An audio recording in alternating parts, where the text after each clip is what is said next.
el ejemplo de vibración.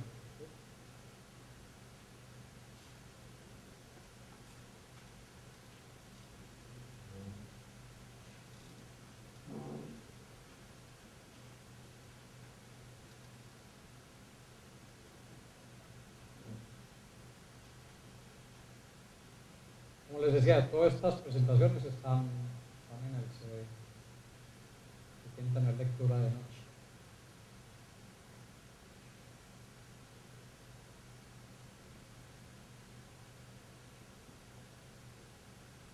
Ejemplo de vibración.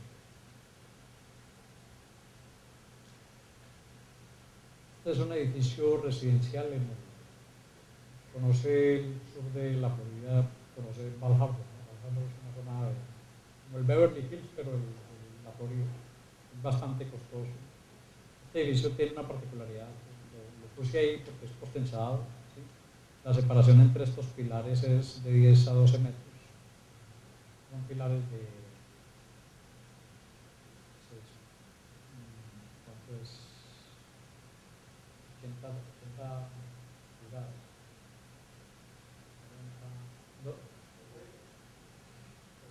60 pulgadas. Metro y medio. Estos son 26 pisos. Las losas son de 25 centímetros. Pero la separación entre estos pilares, aquí hay unos pilares adicionales, pero por ejemplo este pilar y este pilar son estructurales. Este es simplemente un embellecimiento ahí. Son 12 metros más o menos. Este pilar central va sobre una viga de transferencia aquí abajo, donde está justo este aviso aquí, una viga de transferencia de 3 metros de altura, que soporta 24 pisos para arriba. Y estos voladizos son de casi 2 metros. Pero este ejemplo, en este edificio no sufre problemas de vibración ni de flexión. Esto es clase alta, entonces esto tiene mármol travertino y las reflexiones permisibles son L sobre 800. Pero se pudo hacer, ¿no?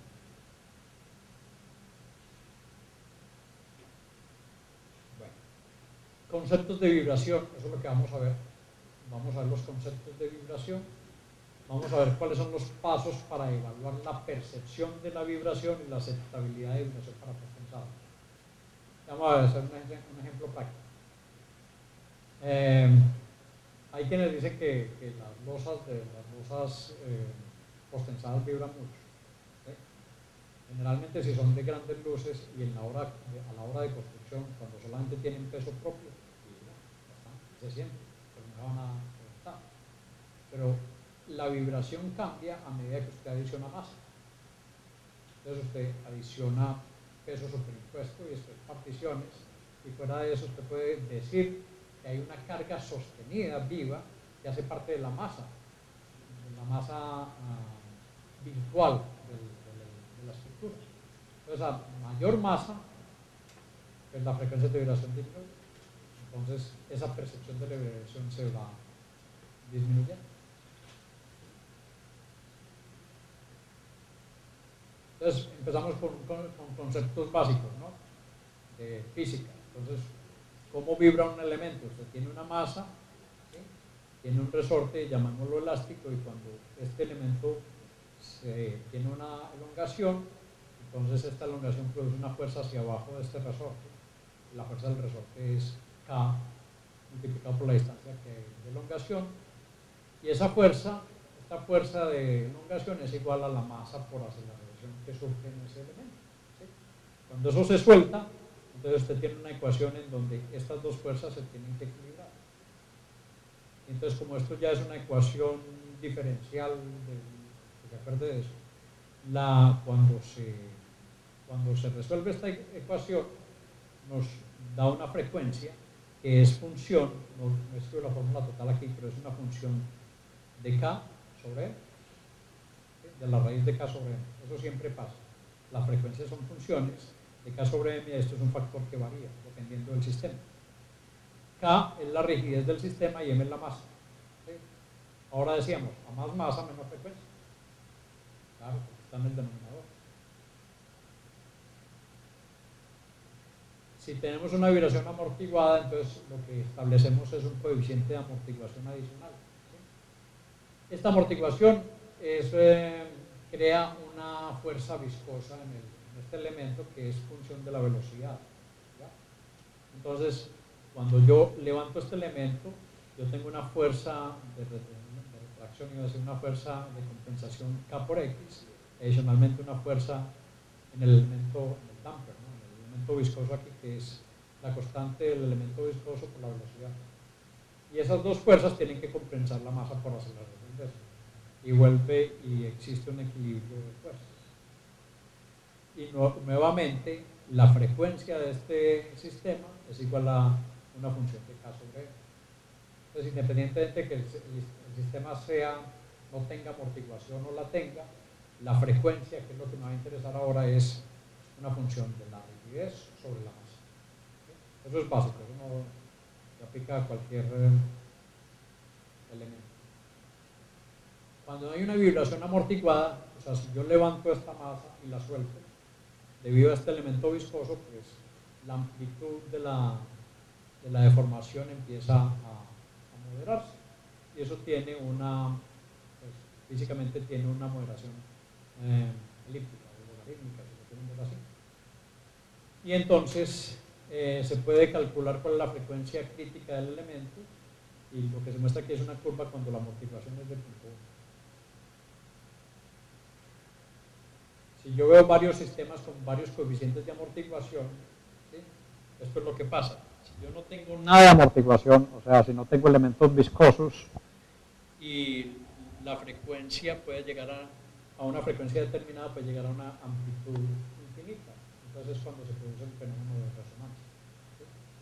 Pero cuando yo empiezo a amortiguar este elemento estructural, puedo llegar a amortiguaciones críticas donde no hay nada de resonancia. Eso es simplemente un repaso de amortiguación. Ahora, ¿cómo se transmite la vibración en sistemas de pisos?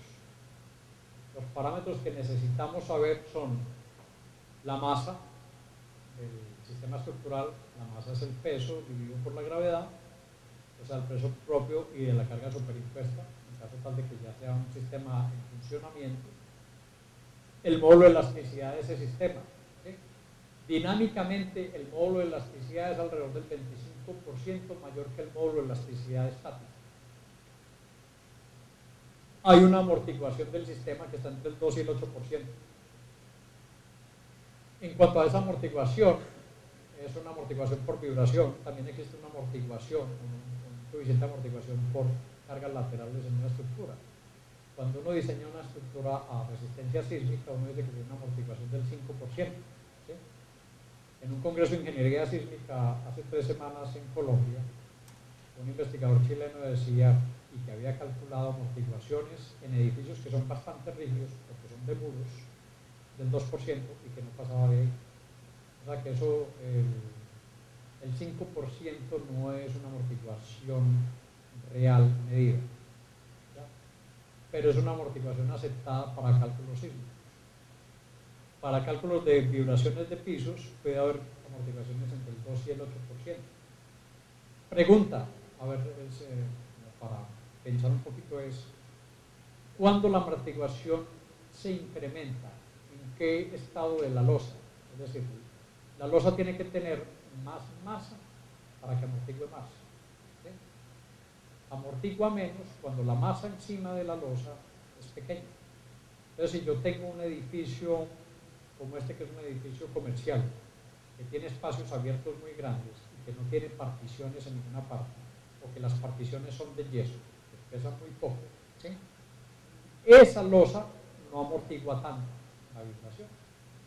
Pero si esta losa es una losa de un edificio residencial con particiones que van de entre piso y fuera de eso son de arcilla o de bloque de concreto, eso tiene un peso muy grande, entonces amortigua más, ¿sí?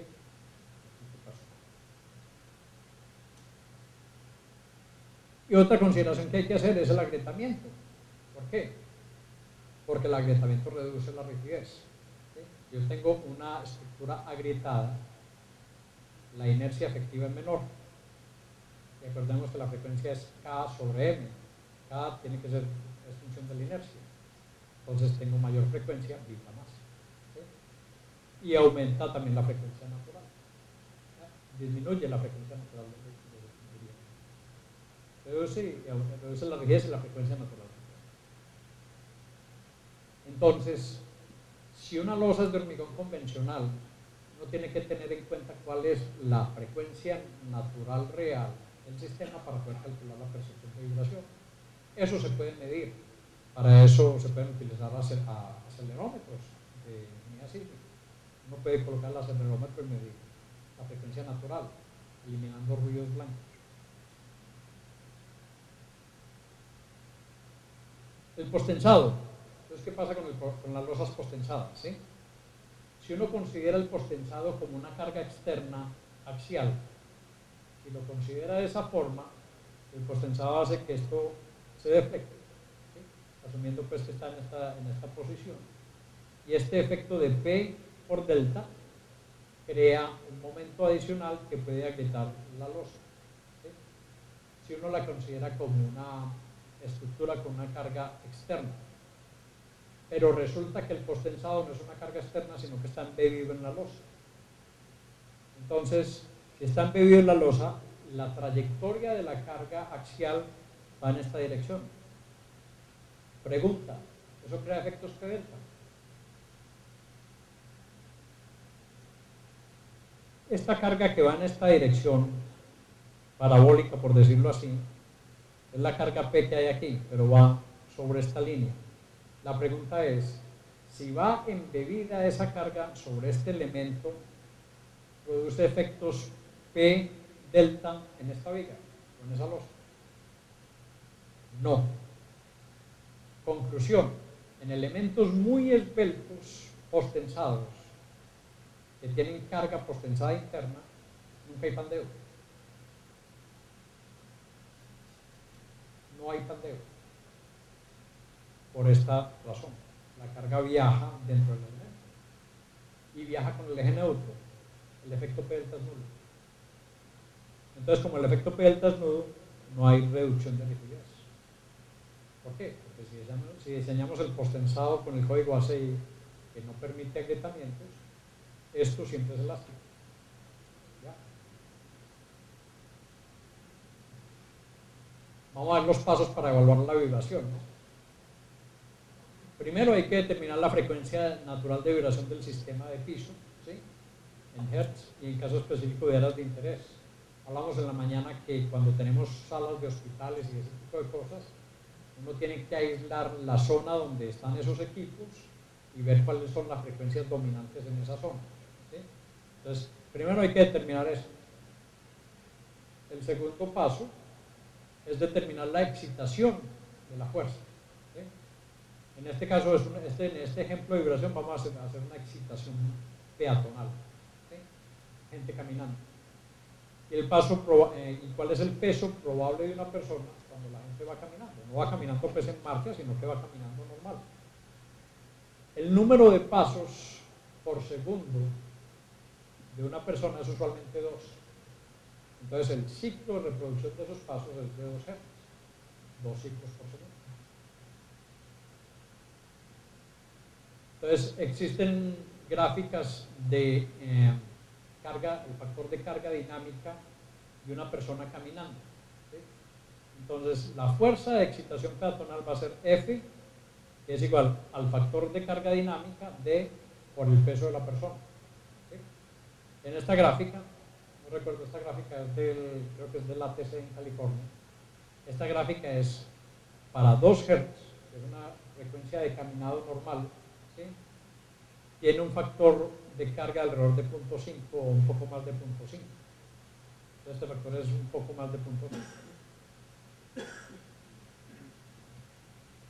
El tercer paso, pues yo ya sé a qué frecuencia camina la persona y qué carga dinámica produce esa persona caminando. También sé cuál es el peso, la masa del sistema donde necesito analizar qué pasa con esa persona y la percepción de vibración. El tercer paso es determinar el tipo de ocupación para saber cuál es el factor de amortiguación. ¿Sí? Entonces decíamos, que si tenemos un tipo de ocupación que sea amoblado con particiones completas de piso a piso, se amortigua más que un centro comercial que es completamente abierto. ¿Sí? Entonces esos son factores que vienen de recetas de estándares. Y el cuarto paso es cuál es el peso de la losa analizada, ¿sí? Por vibración. Después de que se tienen todos esos factores, se calcula la aceleración causada por esa persona caminando. Y la aceleración se hace como un porcentaje de la gravedad. ¿Sí? Esa aceleración va a ser el peso dinámico de la persona, el factor D por el peso de la persona, por esta fórmula que obtiene la frecuencia natural del piso, donde yo estoy analizando la vibración, por el factor de amortiguación, por el peso de la losa. ¿Sí? Eso da una aceleración. Y después se evalúa esa aceleración con respecto a una gráfica.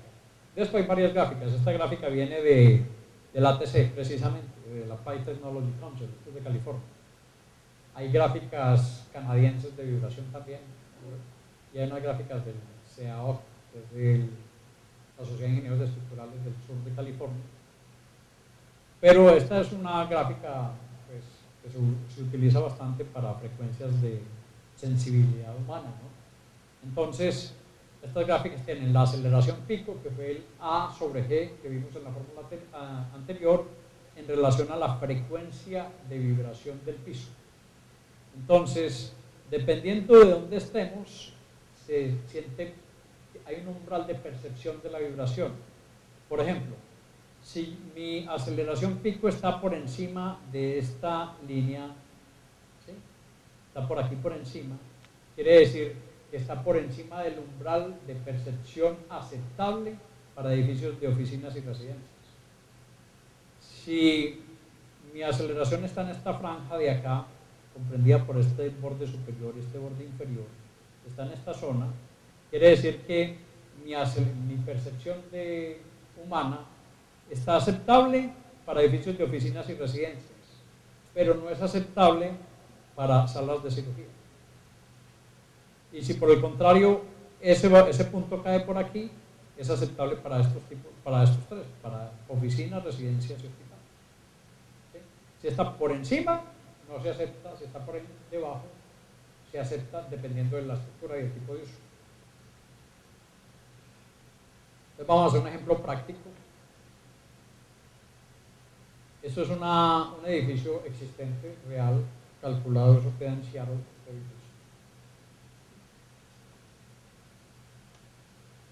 En este edificio está la planta, una planta bastante irregular, por decirlo así.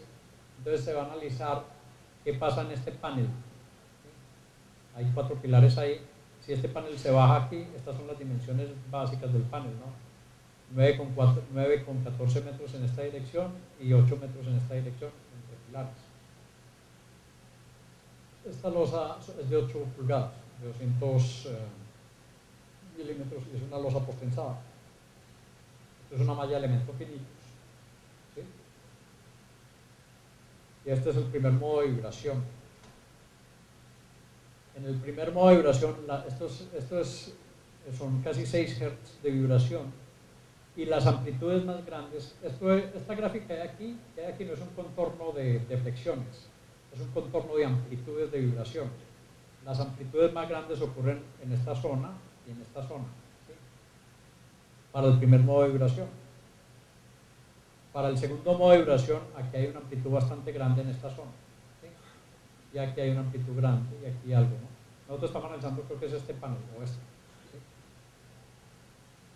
Ahora, si uno quiere analizar, si esto es una sala de operación, uno aísla este panel, pero hace las condiciones de frontera lejos del panel, ¿sí?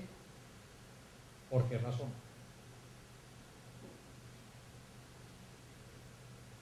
Hay una condición física que se llama refracción y refracción de ondas. Entonces, cuando hay una condición de frontera muy cercana, la onda va y se devuelve.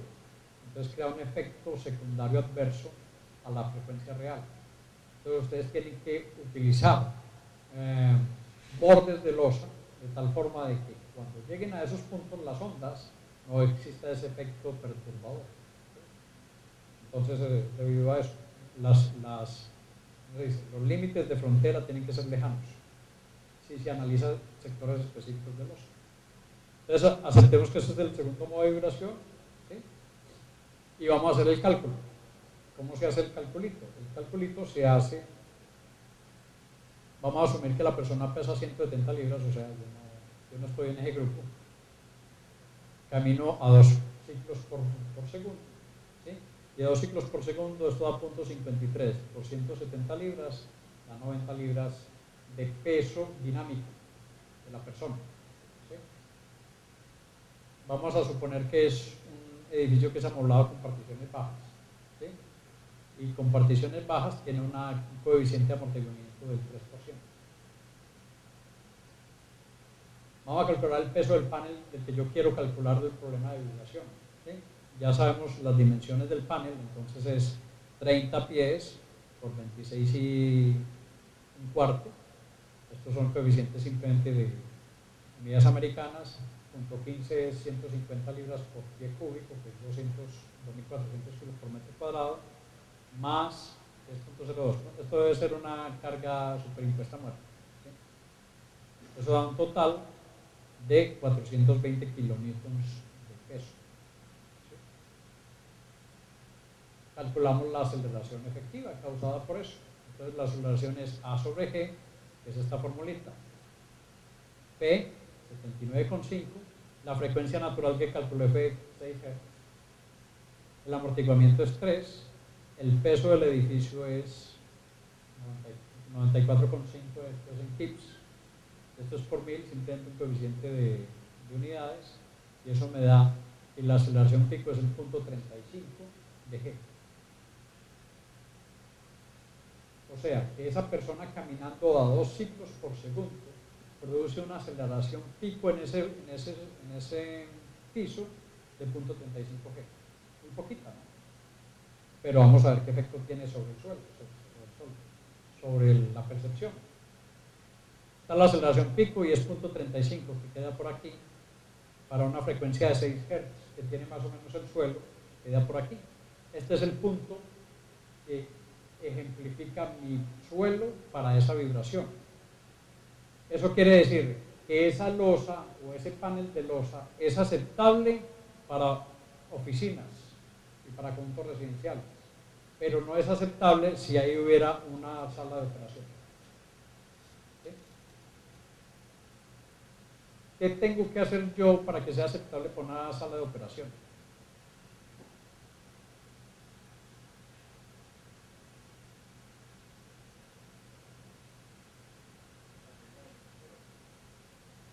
Y aumentar el espesor, ¿qué hace? La losa. Aumenta el peso. Si aumenta el peso, disminuye la frecuencia. Entonces yo este punto lo tiro hacia abajo. ¿Sí? Entonces aumento el espesor para mover este punto de aquí hacia acá. Ese es el ejemplo práctico de eso. Gracias por la vida. Es bastante sencillo calcular vibraciones. Obviamente hay que hacer análisis de finitos para eso, pero la formulación es simple. Así como utilizamos esa tarjeta de gráfica del ATC, se puede utilizar cualquier otra gráfica de percepción a otra cosa. Hicimos una percepción humana, ¿sí? Es una percepción a movimientos de una máquina rotativa, por ejemplo. Eso tiene una frecuencia distinta. Y esa frecuencia distinta genera una aceleración diferente en el suelo. En el suelo no, en la losa. ¿Sí? Entonces, bueno. 4:40. Entonces faltan relativamente 2 temas. Cojamos uno de ellos. No se demoran unos 10 minutos. Uno es el diseño de losas de PT por elementos finitos. Es básicamente ver unos ejemplos ya hechos y cómo se hace. O la aplicación de BIM en el sistema estructural. Ustedes saben qué es BIM y han trabajado con sistemas BIM. No. BIM quiere decir sistemas de información de edificios, Building Information Management, ¿sí? O Building Information Modeling. BIM es una tecnología, de pronto sabemos eso más, para que tengan una idea de qué se trata. Yo lo voy a hacer rápido porque tiene que ver con software y no. Primero que todo, esto fue una explosión que se hizo en una cosa que se llama en Las Vegas Autodesk University. Eso se hace cada año, esta es inclusive vieja, desde el 2008. Pero igual el sistema de información, pues como estructura, no ha cambiado mucho. Ha cambiado los software para hacer eso, han cambiado bastante, pero la arquitectura del software es la misma. Entonces, BIM quiere decir sistemas de información de modelos de edificios. ¿Sí? Quiere decir que en una sola base de datos se concentra toda la información de un edificio. Y se concentra la información del edificio, tanto estructural como arquitectónica, como plomería, aire acondicionado, mecánica, etc. ¿Sí? Y en un solo modelo, el arquitecto puede definir las disciplinas y enviarle el modelo a diferentes disciplinas. La disciplina estructural, el modelo estructural de ese sistema de información, tiene apagadas, por decirlo de alguna forma, las capas que corresponden, por ejemplo, a arquitectura, ¿sí? Porque el arquitecto no le permite al ingeniero estructural que le cambie la posición de una ventana, ¿sí? Pero tiene prendidas las capacidades que tiene el modelo estructural para cambiar posiciones de pilares y de muros y espesores, etc. ¿Sí? Entonces, cuando el ingeniero estructural recibe un modelo de BIM, hay varias plataformas de BIM, cuando recibe un modelo de esos, él puede importar ese modelo en un sistema de análisis estructural, en varios programas. ¿Sí? Por ejemplo, CIPECAD utiliza un sistema BIM que es europeo, se llama ArchiCAD. ¿Sí? Entonces, en ese sistema de información, llega un modelo en ArchiCAD, que es un programa BIM, y lo transmite a CIPECAD toda la información estructural, pilares, columnas, muros, etc. En Estados Unidos se utiliza otro sistema que es o Tecla, o Revit, o ¿cuál? No sé si me acuerdo. Pero no, ese no lo conozco. Entonces, uno de los sistemas que se utiliza, pues es de Autodesk, que es Revit. Revit es muy popular, al menos en Norteamérica, más que cualquier otro. Entonces, uno puede hacer colaboración entre Revit y software como el que produce ADA, y eso se hace a través del sistema BIM. Entonces uno puede hacer modelaciones de losas en Revit, el sistema BIM, y transferir esa información a programas como ADA u otros programas que también utilizan la misma tecnología. Entonces, ¿cuáles son las ventajas? Transferencia de modelos entre las dos plataformas que se usen, diseño avanzado de losas y refuerzo, en este caso sería ADAPT, y sincronización de modelos. Eso quiere decir que si ustedes tienen un modelo de una losa postensada y ustedes cambian un pilar y mandan ese sistema nuevamente a la base de datos de BIM, ese pilar que cambiaron va a estar reflejado en el modelo BIM, y no solamente se refleja en lo que usted hizo, sino en el servidor del cual todo el mundo toma el modelo BIM, el arquitecto, el mecánico y todo eso. Entonces, de ese servidor, cuando se copia el modelo, se ve que hubo un cambio y cómo afecta ese cambio en las otras disciplinas. Entonces, en estructuras que son bastante complejas, este edificio puede ser un caso, se evita los requisitos de información del contratista o del constructor. ¿Por qué? Porque las resoluciones de conflictos entre las disciplinas se resolvieron a la hora de hacer el diseño, no después. No es que vayan a llegar y tengan que poner un ducto de aire acondicionado por la mitad de una losa postensada con 20 cables. Ups, me equivoqué. Uno ve que eso pasa y resuelve el conflicto dentro del sistema. Entonces esa es la ventaja del sistema BIM. En el caso nuestro, eso se puede aplicar a placas en dos direcciones, vigas y placas, losas tipo waffle y losas de fundación. No tiene el modelo BIM de todo el edificio, uno simplemente lo transfiere completo al sistema de análisis estructural. Cuando se hizo esto, se tenía el Revit Structure 2011, ya van en 2012, y casi siempre Autodesk lo que hace es que en esta época ya está saliendo en 2013, o a finales de 2011 sale en 2013, y se puede utilizar con estos softwares de ADAPT. Yo les muestro el modelo aquí básico y terminamos eso.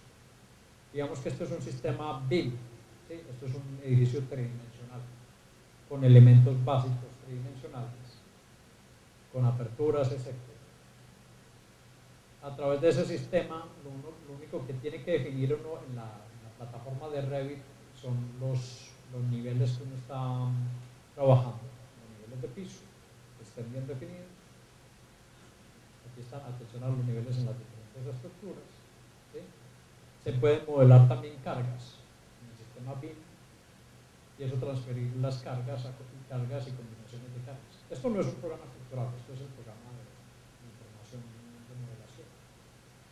Entonces, cuando uno hace en el Revit, en este caso, existe un link, un enlace informático entre esa plataforma y los programas de análisis estructural. En este caso el nuestro, pero existen enlaces para todo tipo de programas estructurales. Entonces se va a unas herramientas externas dentro de Revit, se envía el modelo a ese programa estructural, ¿sí? Se pueden copiar todos los niveles, se pueden copiar todas las condiciones existentes de cargas y de elementos estructurales y combinaciones de cargas, ¿sí? Y una vez que está en el programa estructural, uno lo abre, lo importa desde Revit, importa lo que uno quiera. Uno está importando, por ejemplo, este nivel, esta losa, está importando todos los elementos estructurales, todas las cargas, ¿sí? Y se tiene la plataforma o la losa a diseñar. Esto ya está montado en este programa en particular, pero puede ser otro programa, ¿no? Una vez estando en ese programa, uno hace el análisis estructural, hace las franjas de diseño, genera los momentos de diseño, genera los refuerzos, ¿sí? Tanto en vigas como en este caso es una losa convencional, genera esos refuerzos y todas esas cosas, y después genera planos de refuerzo, y esos planos de refuerzo los envía nuevamente a Revit, a la plataforma esa, ¿sí? De aquí se puede exportar a Revit tridimensionalmente los refuerzos, aquí se ven, o se pueden exportar como enlaces, y todo se hace en la plataforma de Revit, ¿sí? Cuando en esta losa por algún motivo el arquitecto dijo, no, yo voy a cambiar de uso y necesito cambiar el espesor de uno de esos paneles, él modifica el modelo de Revit y se lo envía al diseño estructural y nuevamente se hace el proceso que acabamos de ver, pero no se crea un nuevo modelo en el programa estructural, sino que se actualiza el modelo con los cambios que hizo el arquitecto. Se rediseña, se reenvía la información de refuerzos y esos refuerzos se cambian automáticamente en las planos de dibujo, ¿sí? Entonces es una tecnología bastante completa. Aquí es cuando se reenvía nuevamente desde el programa estructural, se reenvía a Revit, y en Revit nuevamente se importa el modelo que se reenvió desde el programa estructural. Hay una serie de herramientas para hacerlo y es un ciclo continuo, ¿ya? Entonces la ventaja del proceso de modelación con un modelo BIM es que se tiene un modelo básico, una herramienta básica de modelación que se envía a un modelo estructural, que se analiza y se diseña y que se reenvía nuevamente a la plataforma. Entonces, cuando está en esta plataforma, cualquiera que utilice ese modelo va a ver lo que la disciplina en particular realizó, ¿ya? Entonces, esa es la forma como se trabaja ahora prácticamente en casi que no en todas, pero sí se está acomodando a cada oficina de consultoría y de arquitectura, especialmente en Estados Unidos. Existe ¿cómo se llama esto? Una agencia que se llama el CSA, que es una agencia que maneja maneja y construye todos los edificios del gobierno federal de Estados Unidos. Digo que es la agencia de bienes raíces más grande del planeta porque son los que construyen construyen embajadas, etc. ¿Sí? Y ahora tienen como estándar utilizar tecnología BIM para hacer no solo arquitectónica, sino estructural y mecánica. ¿Sí? ¿Por qué? Porque se resuelven conflictos entre disciplinas a la hora del diseño, no a la hora de la construcción. ¿Sí? Bueno, esos procesos del diseño, se gasta menos tiempo, se entrega archivos electrónicos y hay sincronización de proyectos. Eso es lo vital. El problema legal que surgió cuando esto empezó es quién es el dueño del archivo electrónico y cuál es la responsabilidad de las partes en la construcción. Porque el archivo pasa por muchas manos, tiene un director de proyecto que es siempre el arquitecto, ¿sí? Pero quién se hace responsable del archivo legalmente es una cosa que todavía está en definición en ese país. Yo creo que ahí acabamos. Muchas gracias pues por venir y soportarme 8 horas. Si tienen preguntas me cuentan.